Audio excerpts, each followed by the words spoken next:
Welcome back to another episode of I Wish They Knew, a show where we share big ideas that deserve more attention in about the time it takes to enjoy a cup of coffee. I'm Joe Hirsch. Today's wish comes from Dr. Ilana Redstone. Ilana is an associate professor of sociology at the University of Illinois at Urbana-Champaign. She earned a joint PhD in demography and sociology from the University of Pennsylvania, which makes people like me who just earned one degree and a doctorate feel a little bit like a slacker, but good for her. And she's the author of a great new book, Certainty Trap: Why We Need to Question Ourselves More and How We Can Judge Others Less. I love that. It's a great book. Just finished it. Ilana, welcome to the show. Thank you so much for having me, Joe. So what do you wish more people knew? I wish more people understood the way certainty drives our sense of moral outrage, righteous indignation, and contempt for one another that basically stems from certainty. Can you scope this out for us? When you talk about the Yeah. certainty trap in the book, is this merely a problem of overconfidence and stubbornness? What's really at the heart of this?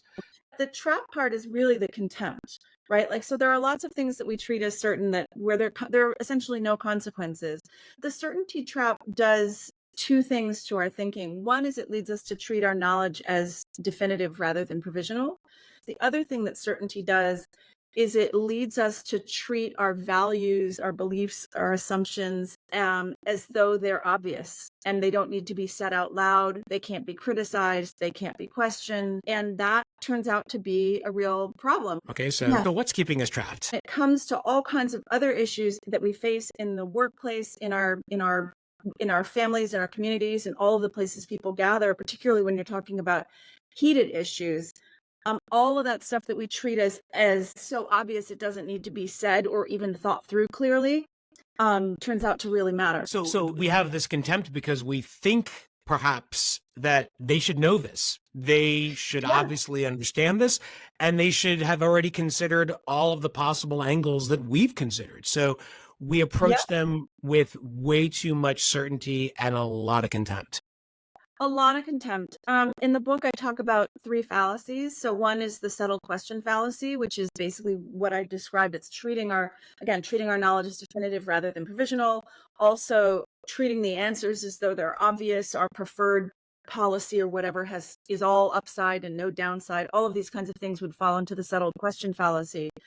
Once we've sort of fallen into that, we end up in the fallacy of equal knowledge, which is the idea that the thing that keeps us apart, that keeps us from agreeing on whatever, immigration, abortion, gun control, whatever, is actually that you don't have the quote, right information. And that if you knew what I knew, then we would be on the same page. And then the third one is the fallacy of known intent, which is kind of going to what you said, Joe, just a second ago, which is that if I bestow my knowledge on you, you still don't change your mind. And I draw a conclusion about your intent, right? Like if now you have the quote, right information, then, and you still have the opinion that I find objectionable, then what's left other than to draw a conclusion about your intent? I can see how this really affects the workplace in a very difficult but real way. So many times we go around at work thinking that everyone already knows what's happening. This happens, all the time when we give feedback. We assume that others have the information. We assume their intent. And that's why these conversations go sideways. And I imagine that if we would just be just a little less certain and more open, then a lot of these issues could probably be resolved. I think that's true. I mean, I think it's the workplace. It's anywhere that people interact with one another. It's like we're looking at a mirror and we're thinking it's a window. I think everyone else is seeing what I'm seeing and interpreting it in the same way that I'm interpreting it. When really something that's much closer to what we're doing is we're seeing the world reflected in a mirror. The idea is that in a mirror, any curvature in the glass distorts the image that's being reflected back. That's essentially what certainty is doing, but all the while leading us to believe that we're looking out a window. That's what leads to the judgment and the contempt. So one point of view goes something like this. I'm sure you've heard this before. Yeah. If we could just simply have more civil discourse, if we could just have more polite talk at work, we would find our way around these issues and we'd resolve them. Do you agree? I think that the problem that civil discourse is trying to solve won't solve the problem. That you could have everybody in there practicing the norms of civil discourse, and they could all still be stuck in the certainty trap. Yeah, we can't talk our way out of certainty because it's presuming that people accept that there are other acceptable views, and at the moment, they don't. Once I've gotten to the point where I can come up with a version of the argument that would make sense to me, there's a totally separate question about how likely do I think it is that my explanation that I just came up with is what's actually going on with this other person. But I now know that the probability isn't zero. Yeah, so you have to sort of push pause on your assumptions about what you know and what you think others know and what their intentions are, and open up some space for revisiting it from your side before you try to fix. Ultimately, what makes it successful is being able to live with the disagreement.